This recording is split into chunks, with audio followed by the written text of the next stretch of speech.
Welcome to another episode of Calling Old Hollywood. I'm your host. What's my name? Kat Lively.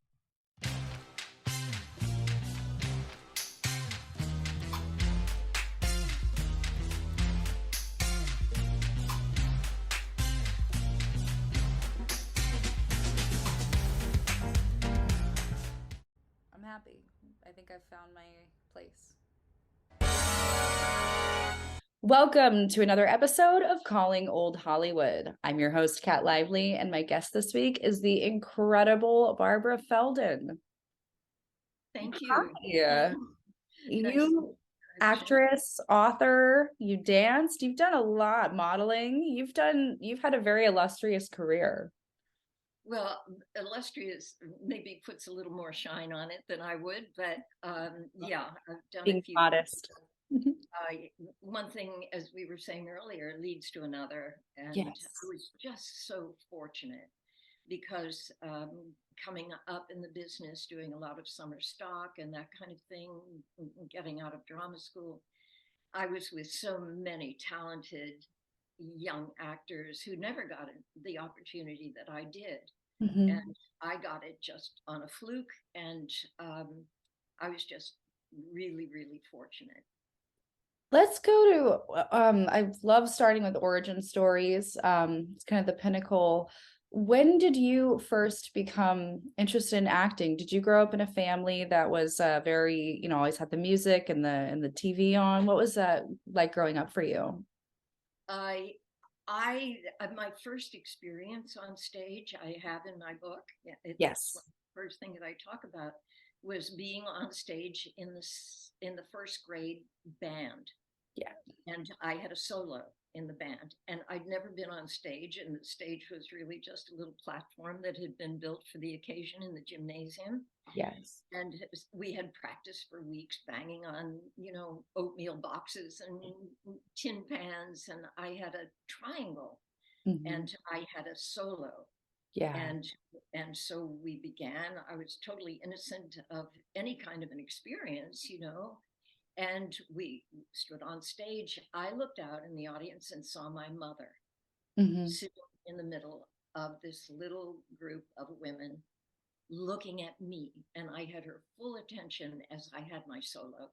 And I lifted the triangle, I dinged 3 times, ding, ding, ding. And it was an epiphany. It was like it was the combination of being where I was and seeing my mother gazing at me. Yeah. And after that, I just never wanted to be off the stage again.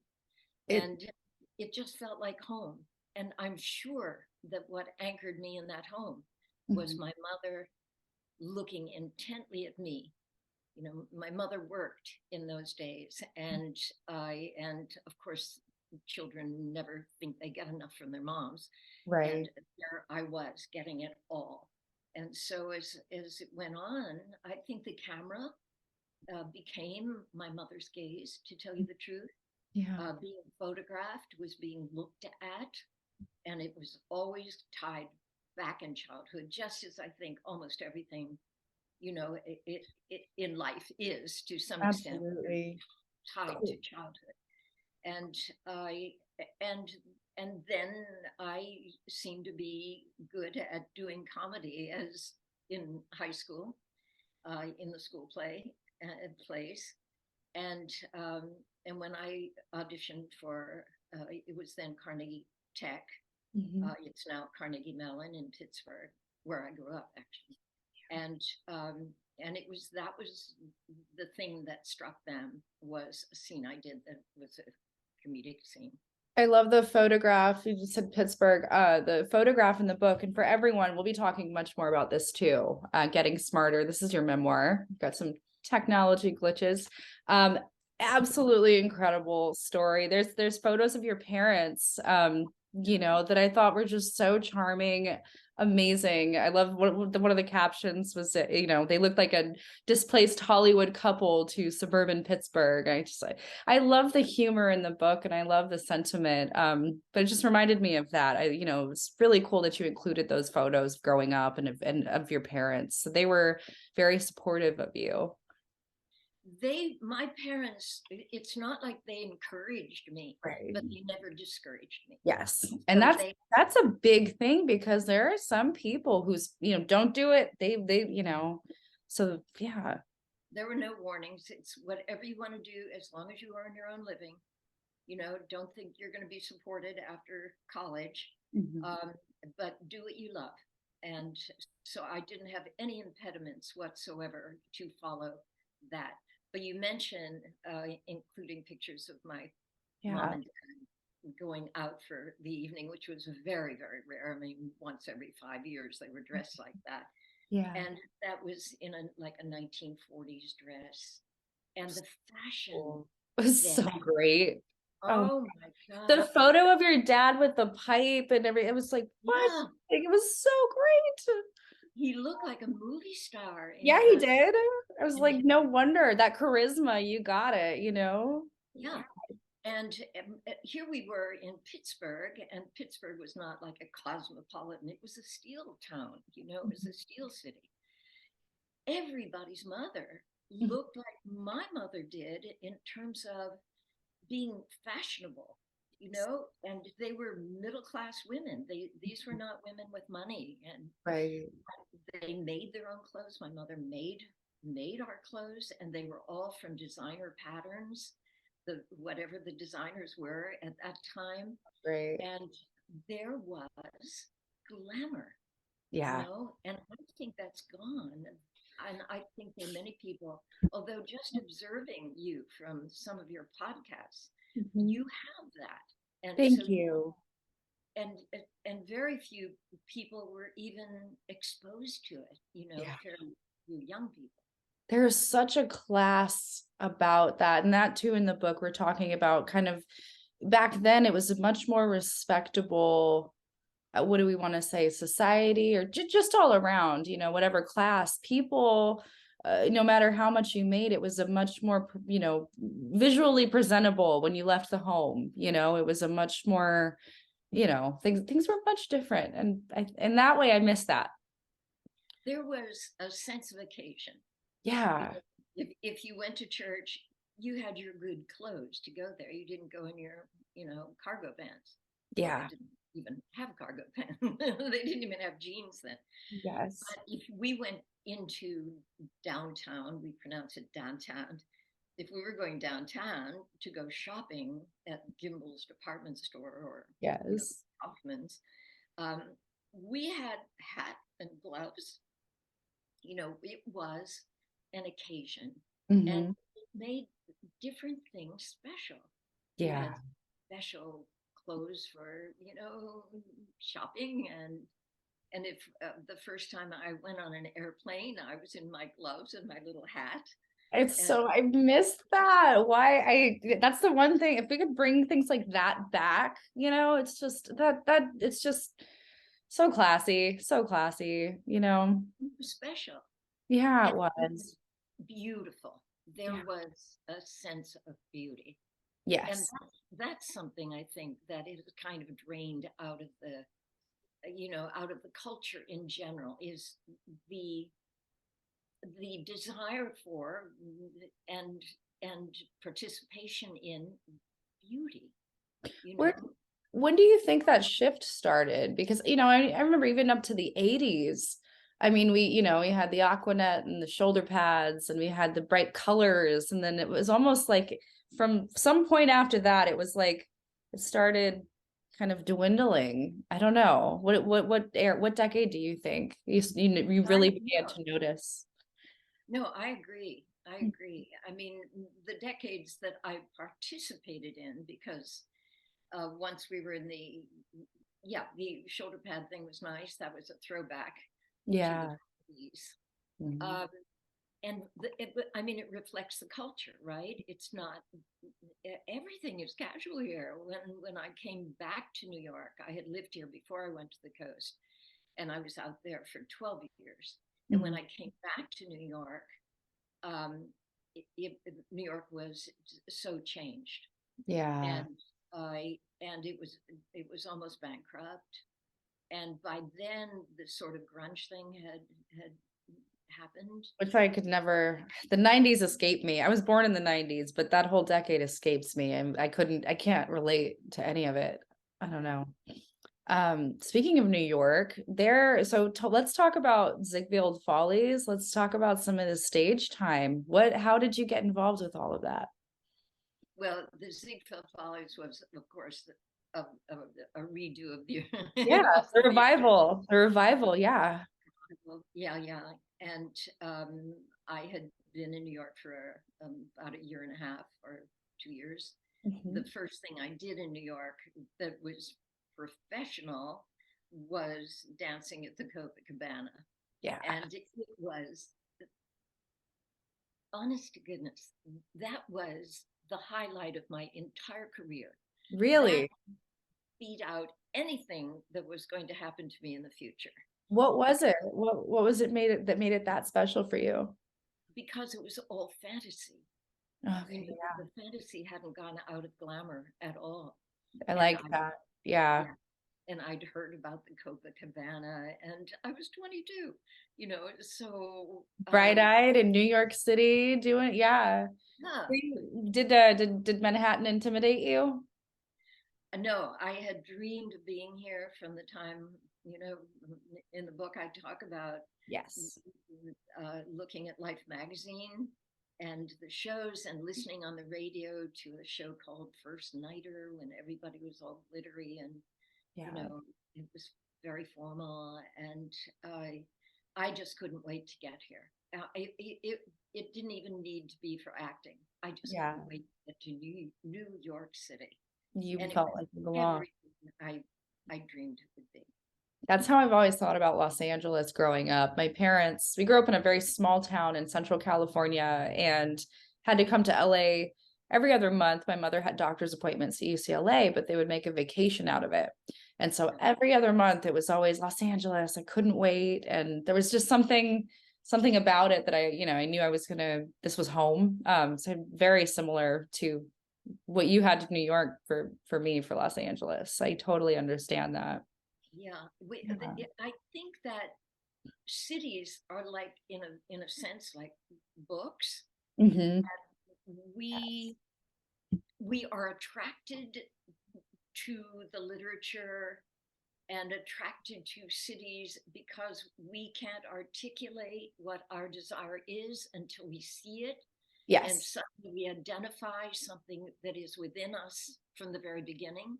Right. And so LA for you, probably it triggered something that you already were, but you didn't know you were. Oh, Possibly, it must have. I was a weird kid, man. When I was we had growing up in the 90s, we had like the Windows 98 computer or whatever. By that time, I used it a little bit. And even as a child, I was online. My parents would say, "Okay, we're going to Los Angeles next week."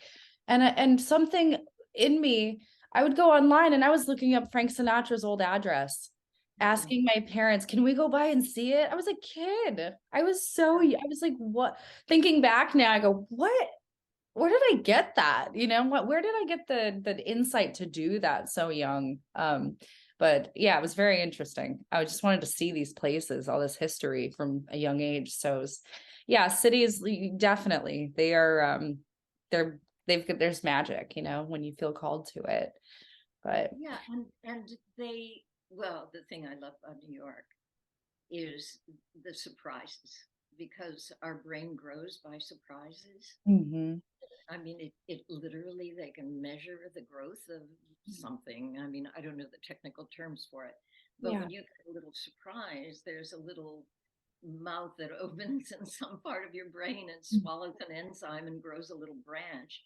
Yeah. And um, and I think that that feels healthy to us, to be always growing and always Yeah. experiencing something new that It's will trigger important. some part of ourselves that we didn't know existed. I think that that's very profound and very insightful. It's true, I mean, as long as we're alive, there's something new we can learn every day. And Absolutely. yeah. Every day. Speaking of, I don't want to give too much away with the book, but I'm pulling questions from stories. Let's talk about how you were cast for Get Smart. Yeah, that old adage, right time, right place. You Yes. know, I had given up acting Mhm. because I just wasn't getting anywhere. I'd become a model. Yes. I was under contract to Revlon to do commercials for their male products, hair dressing, top breast hairdressing. And so I was making a good living finally. I Mhm. wasn't just having to piece together from doing temp jobs in supermarkets in Brooklyn or something. Yeah. And so my agent called me one day and said they are filming George C. Scott's series East Side West Side out in Queens. There is one line. All you have to do is go out there, say this one line in a discotheque scene.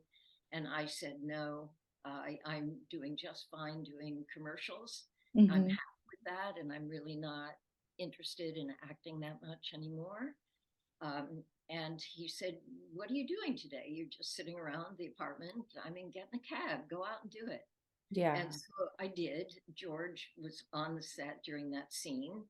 And I was too impressed with him to uh, approach him, even though I had had dinner with he and his wife, Colleen Dewhurst, who were the great actors, Colleen Dewhurst. Colleen had taken me under her wing in summer stock, so I knew Colleen. And Mhm. she came on the set that day and she says, what are you doing here? And I said, I'm doing this little line, and she said, come in George's dressing room. And so I went in and he said, oh my gosh. He said, how are you?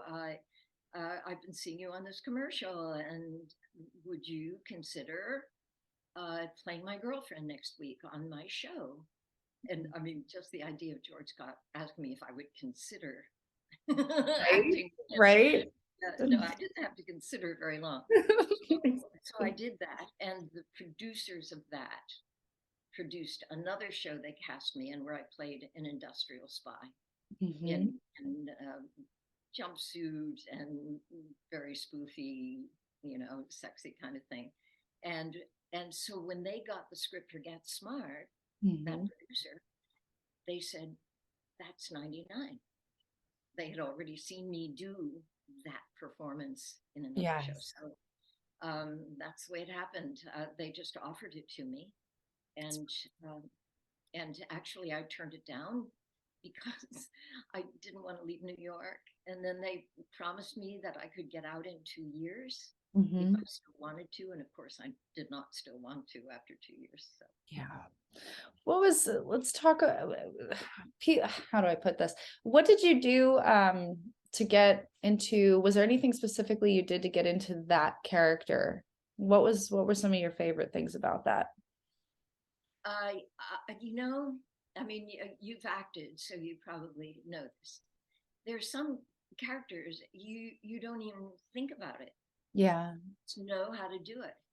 Yeah. And it's especially true of comedy. If you kind of have that in you, it's timing that you're kind Yeah. of born with. There's a kind of music to it, and Mhm. if it's well written, you just get on board that little musical riff, and it takes you to the punchline. I'm not a comedian, and I don't really. I know what's funny, but I don't always think it's funny. Yeah. I know that it's funny, and I know how to play it. And um, and the other thing, though, in terms of Get Smart and the character, uh, it was clear.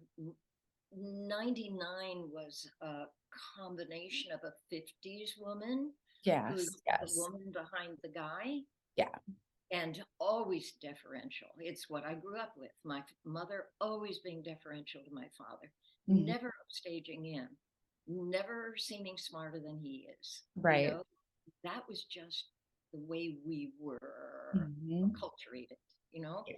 And so 99 was that, and yet she was progressive. You know, she had, Exactly. yeah, She's such an, in that respect, and very like innovative, unusual for the time. You're seeing this like this character in a very stressful career, and she's like, she's got all this going on. Did you realize at the time that the impact and the kind of nuance that was giving off? no, I didn't, because I was not as evolved as Agent 99 was. You Hmm. know, the creators were ahead of, they are always ahead of the times. They're always sort of predicting what's going to happen Yeah. instinctively, I think. And the women's movement didn't get in gear until the late 60s. And Right. this was, I mean, they created the show in 64. We did it in 65. So I had not yet, I was not what you would call a feminist. I had thought out those issues. And but they were in the script. Mhm. So I played the role, Yeah. but I I would not have chosen that in life. Yeah. So I was behind 99 as the show went on over a period of 5 years. By Mhm. the end of 5 years, I had changed, you Right. know, and 99 is much cheekier with uh, 86 with Max Yeah. in later years, in the last year or so, because she has more confidence, or because I had more confidence, Right. and I played her a little differently because I had evolved by then. Yes. And what was it like working with Dawn with I mean, obviously the on-screen chemistry was there.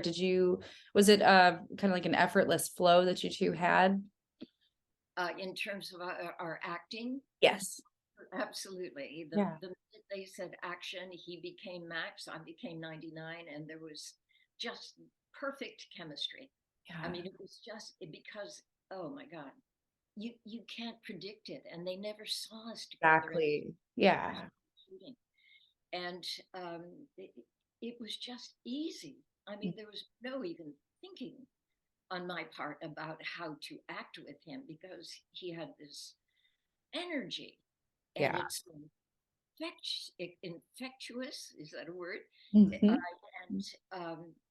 and all I had to do was join him, just bat it back. It's like a tennis match, and just Yeah. all around. Dawn and I personally did not have that chemistry Hmm. because we came from very different worlds, Okay. and Yeah. and we sort of didn't know what to say to each other. We were very nice to each other. He was very sweet with me, but we sort of didn't pay much attention to each other socially on the set. Yeah. Um, it was. I mean, it was nothing antagonistic at all. Yeah. But It's very cordial, but just to cut from different cloths, kind of, so to speak. absolutely, but 20 years later, when we happened to see each other again, we hadn't seen each other for 20 years, and um, and in the book I say it was like some seeds had been planted there, Mhm. and it had blossomed over the years. And when we saw each other again, it was just the most affectionate, sweet. I mean, maybe both of us had seasoned also, but Mhm. until the end of his life, we were just very dear, affectionate friends. And it's interesting to observe how it happens. When you're on a set, I think a lot of people who aren't around showbiz much may not take that into account is this time that you're part of this production, you're on set, whether you realize it or not, it's everyone kind of becomes like this little family, whether you're super close or not, but you're seeing them every day, you're working with them every day, you get used to them. And however that jibes, but yeah, like you're saying, years later, obviously it's kind of that reuniting is something sparked within both of you, where you looked back on that time fondly, and just it conjured all of that. Yeah, I think that's very well said, because it is like a family, and it's like meeting a family member years later. You know, Yeah. you discover this great affection that you have because the person has encapsulated for you a whole era, the whole experience, as you said. It was an entire chapter of your life, that was big. So yeah, I can imagine. Did you two share stories after you came back together that you didn't during the production? Did you guys ever kind of compare notes later? No, that's very interesting that you asked that, because I never even thought of that. We never Yeah. talked about the show. Never brought it up. He did say to me, he called me Barbie. And he said, Barbie, I have to apologize to you. He said, because I never really noticed you. Oh, Yeah, he said, until I see the episodes now and I see what you were doing, he said, I was so preoccupied with the production and whether the jokes worked pressure. and the pressure, Yeah. and yeah. Yeah. Wow, that's really, I like that, kind of tied that up there though at the end, where you came back together, and that's pretty wonderful. You also, I am such a fan of a lot of things that you did guest appearances on. You, was it like 4 or 5 times you did a guest appearance on the Dean Martin show? Yeah, my favorite. I am such a, I can't tell you how much I love Dean Martin. The whole Rat Pack, but Dino. I would love to hear what was that experience like? It was dear. It was dear. Yeah. I don't think I ever formally met Dean Martin, Mhm. and I certainly never rehearsed with him because he didn't rehearse. Mhm. And if you could love somebody and you don't, I mean, just from being on the same set with them, Oh yeah, everybody felt the same way about him. He was so much fun I to bet. act, because you were absolutely free to do anything with him you wanted. You Mhm. could, mess up his hair, you could do anything you wanted. And he was just reading his part off the cue cards Mhm. and reacting. And he reacted in such a spontaneous way, and with such a sense of joy and fun. And I he would get. go ahead. Oh no, I get that from that essence from, it's almost like childlike, but so professional. Yeah, really. I Mhm. think he was so talented. Oh my gosh. Oh yeah. Oh yeah. One of my favorite. Understatement. What was your favorite episode, favorite appearance that you did on the show? Do you remember details from behind the scenes or in the throes of filming? No, my favorite thing was, I mean, first of all, behind the scenes, they had Tommy Toon was the choreographer. I mean, he was the assistant choreographer, Yeah. and later became, just a famous star in his own right. And I loved rehearsing because we were doing dance routines and stuff and production numbers, and that was so much fun. Yeah. But in terms of Dean, I rehearsed with, I don't know, whoever was around was doing Dean's lines, and I was doing mine. Mhm. And but then at point of purchase, it it so empowers you. Mhm. Working with him so empowered you, Like, because you knew it was all up to you. You could do anything you want, and he was just going to be in your hands. it's And such so they great. they would set up the scene, and then Greg Garrison, who is this charming, funny, uh, um, kind of little adorable tough guy exterior, he was so in control of that show, and we all loved him too. And he would say, bring out the kid, Mhm. when you're ready to do the scene with Dean. And Dean would come out, and they would say action, and you would do it. And my favorite was, it was uh, my role was a woman who's sitting on a park bench crying, and Mhm. he sits down, and he and he notices her crying, and he says, "Are you all right?" And she immediately puts her hand on his thigh. Yeah. And on as she's pouring out how sad and how she misses her boyfriend, she more or less begins to crawl all over Dean, and that's where the fun was. It's brilliant. Yeah, that gosh, they don't make shows like that anymore. That's the kicker, is that was such a moment in time and such a special, a lot of these shows, it's like you did a guest appearance on What's My Line. That's one of my favorite shows. I'm such a nerd. These kind of like game shows and different things like that. What was the production of that like? Of that specific show, Mhm. or game shows in general. The What's My Line episode that you were on. I was intimidated because, like you, I had just watched the show, fascinated by all those super smart people. Yeah. And I felt very much an outsider, and I was. Mhm. They would have one guest, and you're backstage with that family that's been together forever. Yeah. And they're all on a certain, not only professional level, but they're also on a social level together. Right. And you're this like newbie, you know, sudden TV person, and the network says you have to have her on your show. Mm-hmm. And so that's kind of the way that was. They were nice to me, but I was definitely an outsider. Yeah. You were coming into the class mid-semester. Yeah. My Zoom, it's timing out, so I'm gonna close this with you and send you another link so we can continue the episode. So Okay, forgot so to I quit this, right? yeah. So I'm gonna send you the link to the new one in just a couple seconds.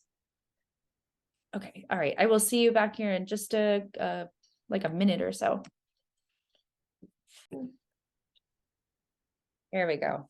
All right, we are back. So yeah, we were talking about What's My Line.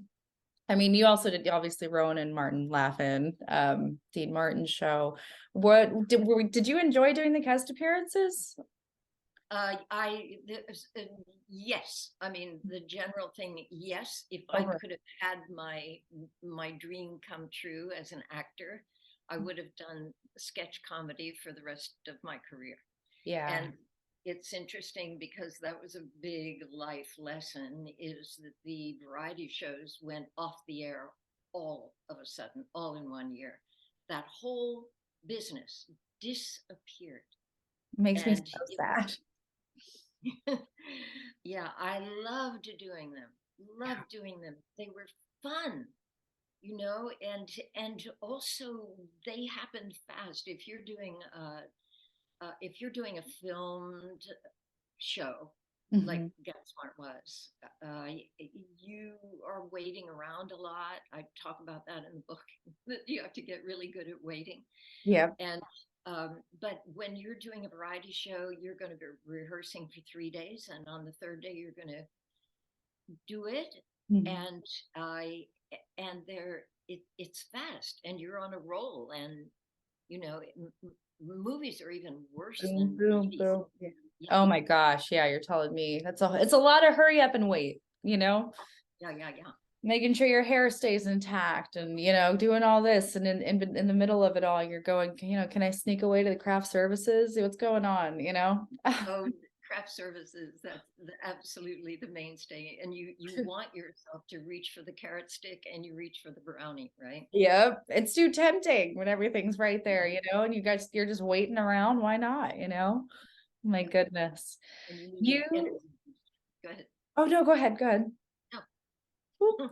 Something that I love. I was reading about Bob Eubanks, and you were the first co-host for the Tournament of Roses, so the Rose Bowl parade, basically. What I interviewed Bob in Maryland, and that man is full of stories. Were you two friends, or was it just for like the one parade, or what was that like for you? I did it 2 or 3 years. Mhm. I was not good at it. He was fabulous at it. I mean, he's, he has that gene, whatever it is. I do not. I Yeah. need a conversation. I can't, here Yeah. come the horses and all of the tackle. And we had to go for several days to Mhm. visit every single float and Wow. take notes on all the floats. Okay. Uh, it it is not intellectually challenging. Yeah. Yeah. And what you really need for it is his personality. Which And is, he's like larger than life, that man. He just, you give him a stage and he just goes. I'm always so amazed by people like that. I loved being around him. He Mhm. was darling. I mean, I really got a big affection for him just working with him. Very kind man, full of stories and just never ending, loves to share them. And that was, yeah, that's what I took away from the interview we did in Maryland. It was just really cool guy with a lot of versatile history, music and film and television and just all this, you know. I love that. I love people that, it's this multi-talented, multifaceted like you. I mean, like modeling, acting, and this book now, Getting Smarter, a memoir. Show it again for everyone. The background on Zoom is not a fan. But Ah, this is, thank you again so much for sending this copy. This was an absolute delight to read. What was the point where you decided, you said, it's time for memoir. It's time to put all this onto pages. I would not have written a memoir about Barbara Feldon. I mean, it's sort of like the last thing on my list of things to do. I love writing, and I've written for years and years. I started writing journals when I was 30, Mhm. and I have shelves of them that they're an interesting an interesting life path if anyone wants to go down that life path for themselves. Um, I love reading and I love writing. Mhm. So over the years, I wrote lots of poetry. I didn't share my poetry, but I did polish it. And I That's the wrote a next book. book, right? No, no, it's not going to be the poetry, that's for sure. Shoot. No Um, Barbara poetry. I wrote a book a few years ago called Living Alone and Loving It. And Mhm. I loved writing. It was essays on my life, living on my own, Yeah, covering every aspect of living alone. right. And I loved it. I loved the essay form, Yeah. but there was a story in my life that it was so remarkable Mhm. that everyone's saying, you've got to write that. And, it was this man, this glamorous Frenchman I met, Mhm. and Lucien, and Yes. Jackson, handsome, the brother of a famous French actor, uh, his adventures through the war, the Second World War as a kid, when he was escaping the Nazis and all of this stuff. Yes. And I was absolutely overwhelmed. I had recently come to New York from Pittsburgh, and Mhm. so I was not sophisticated, and it was a dream come true meeting him and him being in love with me, this kid from Pittsburgh, and I everything about him fed into my childhood imagining of what would be absolutely the golden ring of romance, and he I delivered. the prologue, when you, again, I don't want to give too much away. I want people to read this book and buy it. But the prologue from the first pages, when you open this book, it's immediately reads like a love letter, of being on the subway, and seeing him. And I just, and throughout the pages, it's so evident that there is this remarkable love story that's like interwoven in it. So yeah, that's, I I think that I'm such a hopeless romantic myself. So thank you. Thanks for like including all of that and writing it the way that you did. That is so it's so encapsulating, you know, it's very, very on point and makes you feel like you were there. You know, I want to talk about like the, you know, when you first met him, what was your initial, you know, what were those beginning stages for you for this big love that you had? Just absolutely being swept off my feet. You Yeah. know, in Pittsburgh growing up, anything French Yeah. was it was the gold standard was French, because at that time French was the international language. Hmm. Everything, the champagne had to be French champagne. It was French, French lovers, French fashion. I mean, the Yeah. fashion, they were the greatest fashion was coming out of Paris every year. Yes. And we Yes. were running down to the department store and getting the patterns and making those clothes. So to meet someone French, and I had wanted to study French, but they took it out of the curriculum before I got to that stage. I've got a And story about that. Yeah. the what? Oh, my dad, when I was in high school, I was on I wanted to take French because I thought it was such a romantic language and it was so exotic to me. And my dad was like, "No, you gotta take something." He goes, "When are you gonna speak French?" You know, I said, but I want to, you know. I did it. I took French one, but yeah, no, I get it. Yeah, there was no one to talk to, right? Right. Yeah. I'm like, okay, now I have this, but you know, I'm not in Paris. Yeah. You got further than I did. But anyway, to meet someone with a thick French accent and who had the background that he presented to me, Yeah. and being involved with somebody who knew the French, I was going to the art houses watching French films, Yeah. and I knew all these French actors, Gerard Philippe and Martine Carrel and so forth, and he apparently knew all of them, and had been married to one of the um, actresses, and so it was like I came to New York and I got it. All the romance I expected was all just in him, Yeah.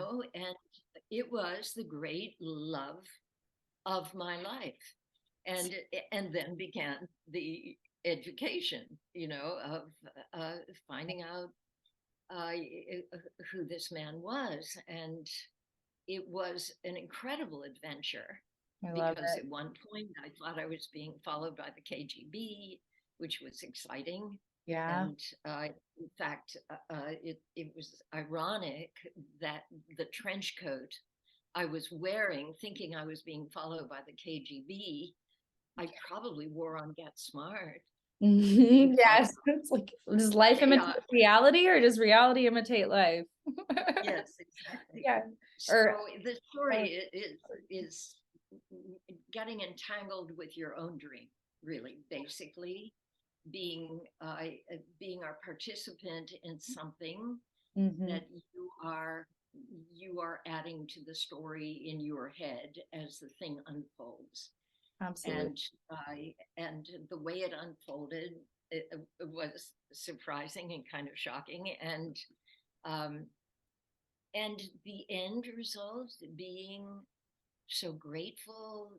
My mother said at the end of it, Mhm. I, I mean, I'm not giving too much away by saying that, because in the prologue, Yeah. obviously it has ended.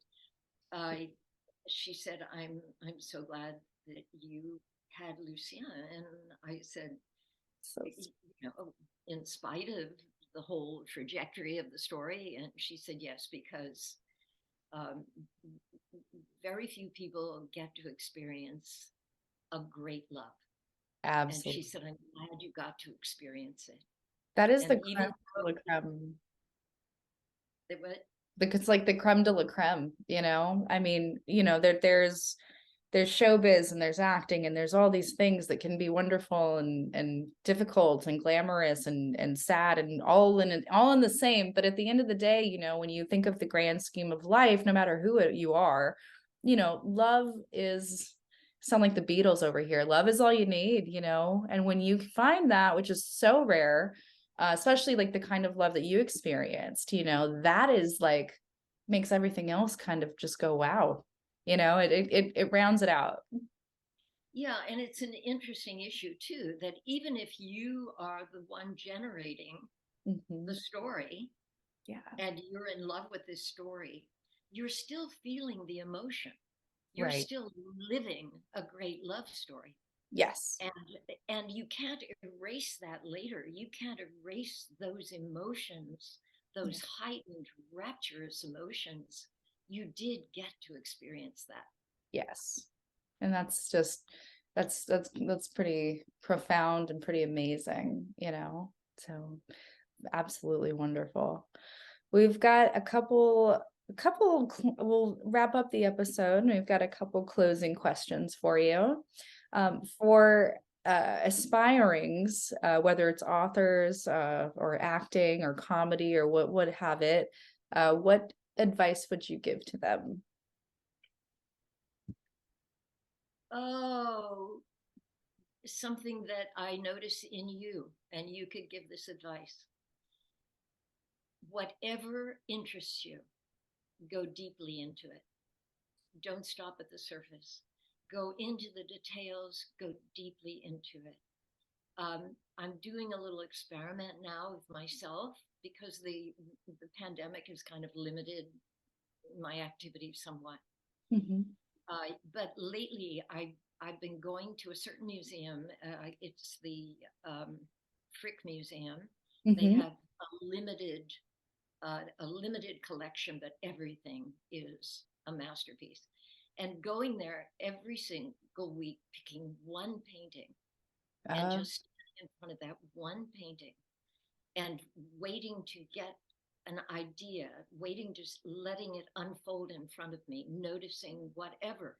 yeah. And every time I do it, and then I write about it later. Yes. And and it seems to me that if we live our lives that way, Hmm. you could never be bored. There is so much to go into, Yes. and for me, it's books, Hmm. mainly books and music. Uh, Definitely.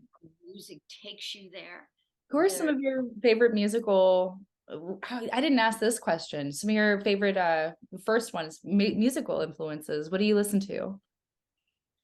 mostly classical and mostly in concert halls, Okay, because great. these are some of the greatest souls Oh yeah. expressing the deepest parts of each one of us. Are we And talking like Debussy or Tchaikovsky, classical like that? yeah, Beethoven, Yeah, Mahler for the yeah, psychology. I mean, he will just take you into your darkest, most profound spot and absolutely. show you who you are. Um, Yeah. and it's to me classical music and just like great painting, but mostly music because it's its own emotional language, Mm. and it's not like I, I'm not intellectual about it. It's like I Mhm. want to know how this is composed. I don't really don't care. Yeah, I'm an same. emotion junkie. Yeah, I go yeah. to, you know, It's about the moods, yeah, the moods and the atmosphere and the inspiration and ideas that it creates. Completely resonate with that, you know. but the Definitely. other is books. The greatest, deepest minds have written these things of the classics, and over time, I'm reading the diaries of a wonderful painter, Eugene Delacroix, and Mhm. he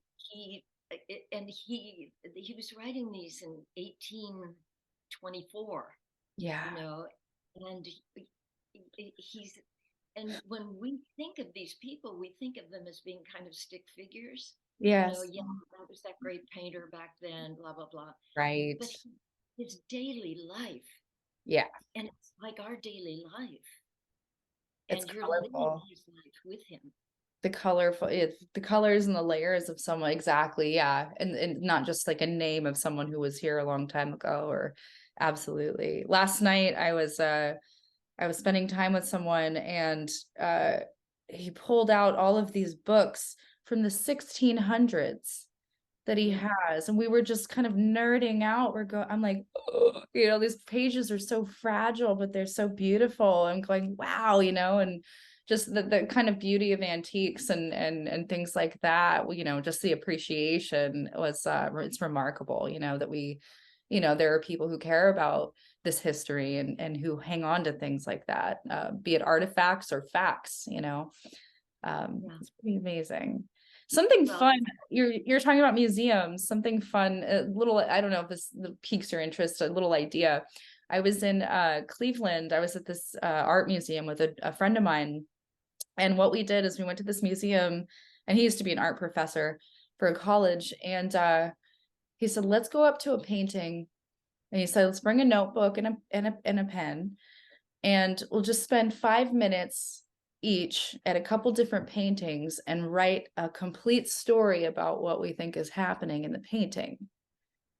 And I just thought that was the coolest, as if you are the painting and you're just yeah. sitting there and just writing some kind of story about what you think is going on, or putting yourself. And it was a really interesting exercise. And you did it. Yeah. Oh, yeah, I did. It was very emotional. I didn't expect that. It caught me off. I was like, wow, I really got into it, but something to Yeah. try that was very, when you're observing the paintings and just there and, face to face, 5 feet or what have you from them. It's a powerful exercise. So you were making up a story about the painting, or you were doing a personal story as though you were the painting? Yeah, so it could have been subjective, like whatever came to you, and it was just an idea that we had when we went. So I ended up writing a story. I picked this, I can't remember what the painting is offhand. I do have a picture of it though. But it was the painting was from Italy, and it was a woman standing on a cliff looking out at the sea in Italy. And this was probably in the 1800s.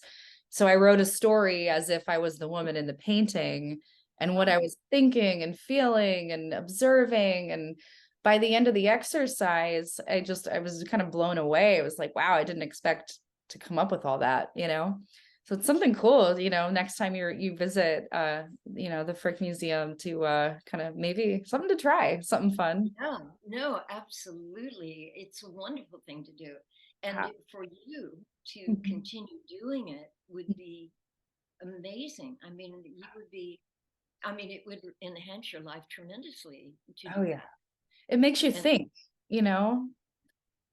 it Yeah. triggers, Yeah. it triggers part of you, and that you then put in words. Right. Yeah. Yeah, I recommend everyone do that at least once, because it's a powerful exercise if you allow it to be, if you can kind of get in there with the painting itself and just really for those 5 minutes or whatever it is that you're writing, stream of consciousness coming up with that. Pretty Yeah. profound. I never forgot that, Yeah. but yeah. Do you write? Are you interested in writing as well? Yes. So I'm actually last year I received a book deal with a small boutique publisher, so no advance or anything, but that wasn't the point anyway. So I'm actually working on my first book, and what I'm doing is it's classic Hollywood, but it's a very different take. I have chosen 12 different actors and actresses who have passed from the golden era. And what I'm doing is I'm interviewing their families and loved ones about their personal memories. Mhm. So not the showbiz, not the career, not the, I'm not interested in that. We're going into what was the best piece of advice they gave their son, or what were they like just daily. And it also is kind of a psychological. It's going into grief and loss, and how their families and loved ones have dealt with that. And so it's a entertainment slash psychological take on it all. It's a wonderful idea. Thank I you. love the idea Thank you. because it makes them, it's truly behind the scenes, and Yes, it adds a layer of humanity to them. exactly, Seeing through exactly. other people's, I mean, we Definitely. see them from the screen, and you're showing them through other people's eyes. Right. You know, I've been so fortunate with what I do that a lot of people that I've interviewed have just they've just become friends now, you know, and I'm very desensitized to this whole celebrity thing. So, you know, people are so normal. It's just they have a different job. Yeah. And so I, you know, and I'm very interested in just, you know, bringing, you know, the ones who aren't here anymore, you know, but we're keeping their legacies alive. It's the importance of memory, healing, you know, if someone's going through death or something, this is a great book. If someone just wants to, you know, get inspired to go watch these their films or television shows, they're adding to keeping their legacies going. And that's kind of, you know, in a nutshell what I'm doing. So if we can keep that going, that's the whole you know, with heart, you know, that's the whole thing. Yeah. It's a beautiful idea. Thank And you. I appreciate it. It's been, yeah, it's been an interesting journey. yeah, But I'll be very happy to read your book when thank it's you. I'll happy to send you a copy as soon as I'm finished when we get this back. Absolutely. You know. Speaking of, are you for the listeners and viewers, are you on social media at all? Can people find you? I have I have a Facebook page which I never attend to. Good. I'm I very get it. there's a friend goes there from time to time to see if there's anything I need to know about. I have a business Facebook page which has things about the book, Yeah. and I have Instagram, Mhm. which is totally about the book. Yes. And then there is barbarafeldon.com where people can go and buy the book and also read about the book. And Purchase this. Yes. Trying to get it not all digital. There we go. Getting Smarter, a memoir. How long did it take to write this? I've been working on the material for years, just Yeah. writing this and that. Hmm. Uh, and then when I got really serious, I wrote it first as a novel. It didn't work. Yeah. And then I edited out almost 200 pages. It still didn't work. Yeah. Then I wrote it first person, Hmm. and it still didn't. It the structure didn't work. And then I got an editor. Eli Gottlieb is a wonderful fiction writer, novelist, and he teaches at Columbia, and he also on the side edits people's books.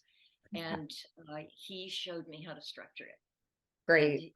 that's why it reads so fast, right? I mean, Yeah. the book just I it's like chugs along. butter. It's like butter. It's just like the way it's so fluid. It's so I can't even it's one of those things that seem very like it was effortlessly written, but you know it wasn't. You know what I mean? Because everything effortless, we put the most work into, right? Where people think it was, oh, this, you know, but you can tell the amount of care that went into the details and the emotion, especially, was what I found the most just very, it's very sentimental. It's a very sentimental but honest, you know, look at your life. So thank you for sharing that with the world. Oh, well, it was great fun to write. I really enjoyed it. And yeah, so I hope other people enjoy it too. Definitely. I know I did. I encourage everyone to purchase a copy. When I post about the episode online, I'll put a link so others can go purchase this and, Uh, you know, and the enjoy it paperback too. is, of course, with Amazon anyway, so they can just go to Amazon. We'll put all of the links in that. I have one final question for you that I like to ask guests at the end, and it's a curveball. If you could be any character from The Wizard of Oz, which character would you be and why? From The Wizard of Oz. Hmm. Oh, wow. Wow. I wouldn't be the lion. Too much fur. I can't sing well enough to be her. Hmm. Um, if I could, I think the witch. You Yeah, mean to play? Or you mean to be or to play? either or. Here, it's up to you. Um, Maybe the dog, Toto? because got Yeah. to have a lot of adventures with got to experience so much in its little furry life. And you get to sit in a cozy basket while you witness it all. And you don't have to memorize lines. Yeah, that's true. He had it the easiest. You're right. Goodness. What is yours? What character would you be? Oh, I think I would go between I think Glenda, the Good Witch, or Dorothy, just for the going on the adventure. I definitely resonate with that, but I also resonate with Glenda, creating magic and trying to kind of, see the good in the light and things. And yeah, a Yeah. little of both, I guess. Yeah. Well, thank you so much for coming on the show today. We really appreciate your time and everything that you've shared. I could talk forever about all of this. I really encourage everyone who's watching, listening, please go buy this book, Getting Smarter, a memoir. Very special, very special. Thank you for everything that you have contributed and continue to. Kat, thank you so much. I've enjoyed talking to you so much. You're going to Likewise. have such a wonderful life ahead because you're curious and kind. And it was really, really a pleasure talking to you. Thank you. Likewise. Likewise. I look forward to speaking Ever, soon. if you're ever in New York and want to go have tea, that would be a pleasure too. Absolutely. I would love to. I think I'll be there in a couple months for a couple weeks. So let's Okay. do it. Yeah. It'd be Okay. That would be wonderful. wonderful. I'd love All it. right. Well, stay warm. I know we got to try to over here in LA with all these storms. But Yeah. yeah, You stay dry. I know. Trying to. All right. Thank you so much. Thank you. All right. We'll talk soon. Right. Hope so. Bye Yeah. bye. Bye.